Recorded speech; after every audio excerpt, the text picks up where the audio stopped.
Hey guys, Optobegs here at the NRA convention with the great privilege and honor, Lieutenant Colonel, retired Dave Grossman. Sir, it is a privilege to every time to see you. We thank you for your service to our country. My pleasure, my Thank honor. you for putting your time in and sacrificing so much, not just on the ground, but in Christmases that you weren't there. Thank you to your family, please. We appreciate that. Thank you. Now I want your viewers to see this. We're at the NRA show, this guy with the media pass, and I want your viewers to see this is what it's all about, right there. This is what it's about. The armed American citizen makes the world a better place. We need to realize, and I think you said it, we need to take back what the media has done with guns and shooters. And you know, crime happens with the gun. He was a shooter. You know, a shooter, I tell my cops, stop calling it active shooter response.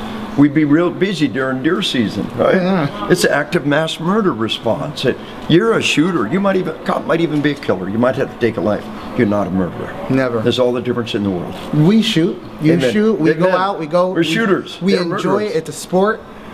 A killer with a knife. A killer with drugs, a killer with a gun. They're just killers. They're murderers. And we need to really address that. You know, you've done so much to spur so many people with the sheepdog mentality to tell people that it's okay that you want to be a little worried and be ready for it. You've done a great thing. The sheepdog concept has really grown. What would you say to everyone now that it's really out there? It's in the news. People know it. I tell you, one thing I've gotten over and over again is the people said, all my life I thought there's something wrong with me. All my life I thought I was a wolf, and people treated me like a wolf. So I'm not a wolf. I would never hurt the flock, but I'm a sheepdog. And when they understand that model, suddenly they're at home. They know who they are. They know what they are. And they find that there's others like them. And that's what it's all about. The greatest grassroots movements of our lifetime is the concealed carry movement. We've got 42 states shall issue concealed carry. The 9th Circuit Court just told California they got to go shall issue. It's a grassroots phenomenon, and the media has not even begun to touch it. It's a sense that I will not be a victim. I will protect my family. I will protect my home. I will take my piece of the world and make it as safe as possible. Have somebody, they own a firearm. You know, so we came down and we're watching, and we can carry. We're going to carry. You know, I think I told you, as media, we came into the media room, and I said, why do reporters need a gun? And I said, I needed to protect my First Amendment. Not everyone is ready. Not, you know, some are just waking up. You know, so there's the people who own a firearm. What would you tell someone who's trying to step into that role? Someone who realizes, you know what, I need to be ready for my home, for my family, for my community. What would you say to them to start them in that direction? Let's lay a foundation on kind of the meta scale and the zoom in. My home state of Illinois now. The only way you're going to carry a gun in Illinois is be a cop and be a reserve cop, and so I did. But Milwaukee, Wisconsin got concealed carry. Milwaukee is Chicago's 3rd airport. Milwaukee is Chicago's biggest suburb. Milwaukee got concealed carry, shall issue, and crime nosedived. Chicago's crime skyrocketed, Milwaukee's crime down, and all those Chicago politicians and their citizens said, we want what Milwaukee has. This is stupid. The bad guy's not obeying your law. All you're succeeding in doing is disarming law-abiding citizens. It was like freedom coming over the Berlin Wall from Milwaukee. And who would have thought Illinois shall issue concealed carry with enough votes to override the governor's veto? And it began with Milwaukee. That happens on the meta scale, but also on the micro scale. The neighbor next door carries a gun. My neighbor's a good guy. I know he's a good guy. I've known him my life. He carries a gun. It must be okay. So what we want to do is we want to role model this behavior of having the resources available. And when we get the gun in the box, you know, the Templar model in place, it'll be even more so. Oh yeah, we have a Templar, you know, system in our school, in our hospital. When we need a gun, the right people are going to have access to a gun. The world's a better place for it. And that leads us, tell us a little bit about the Templar. I think, as you said, the fire extinguisher to violence. Amen. Look around you right now. We got the fire sprinklers, we got the fire exit, we got the fire alarm, the fire code. This place is absolutely fireproof. And yet still we have fire sprinklers, fire alarms, fire exits, fire drills, fire extinguishers. It is because we have overlapping redundant layers of protection. Not a single kid had been killed by school fire in America in over 50 years. We've got to prepare for violence in the same way.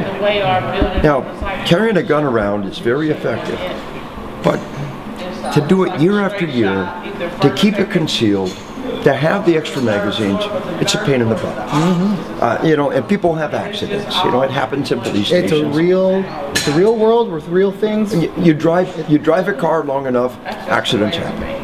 And, you know, and if you carry a gun, some accidents happen. Now, some schools are gun-free zones. So you can't even carry. Some teachers aren't allowed. And that's where the bad man's going to come. We know the bad guy's going to seek out the places where concealed carry is not allowed. And the bad guy's going to actively seek those places. So if we know we have the Templar system in place, the bad guy's not coming there. And so the Templar system is a fire extinguisher. It's a locked vault. Yes. They go into schools. A retinal scanner. There's a retinal. It's secured. Right guy not gets only in. that, it's a week-long training to the persons involved. Right. Police standard level training. And look at this too. Know what they're doing. How do we know who the good guy is? Right here. Nice. You know, with the normal and what do we do? Think about this. We got Joe. Joe's been carrying a gun in school for the last 5 years. Real comfortable with that. But Joe had that messy divorce, you had that DUI. We don't want you carrying the gun no more. Now, how do you do that with that inciting incident? Well, these guys, they vet them periodically. Hey, Joe, they took you off the list. You know, the retinal scanner doesn't work for you. You did have that messy divorce, you had that DUI. Get your life together. Next year, you'll be back on the list. No big deal. The extra magazines that people don't want to carry, the medical gear.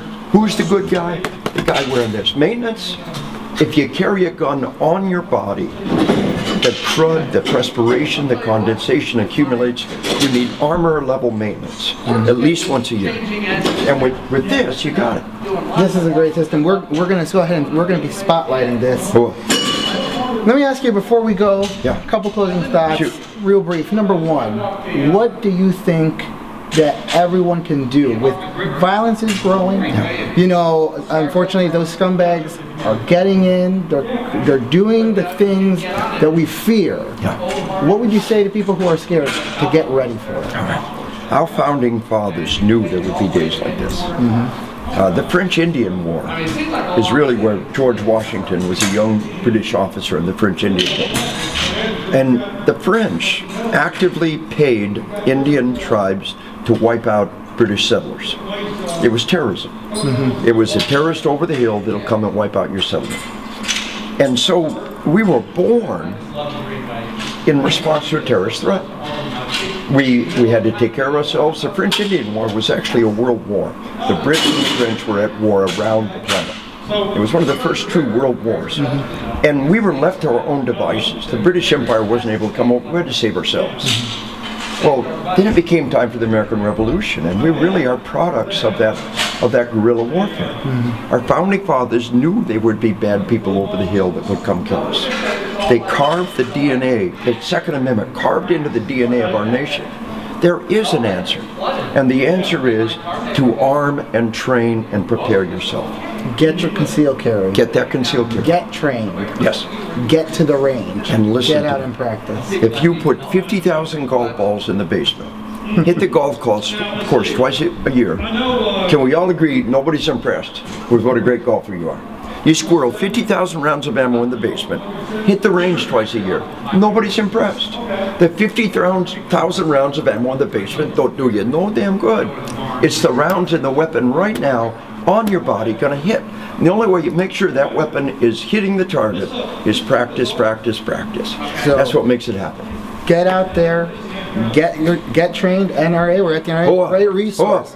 Get that concealed carry, get that training, get to the range and practice, and then connect with other like-minded. And carry that gun. Carry it. You got to conceal. Sit at home. It doesn't go good sitting at home. If you're authorized to carry that gun, you step across the threshold without the gun, take a deep breath and say, because you know today you chose to be a sheep. Wonderful.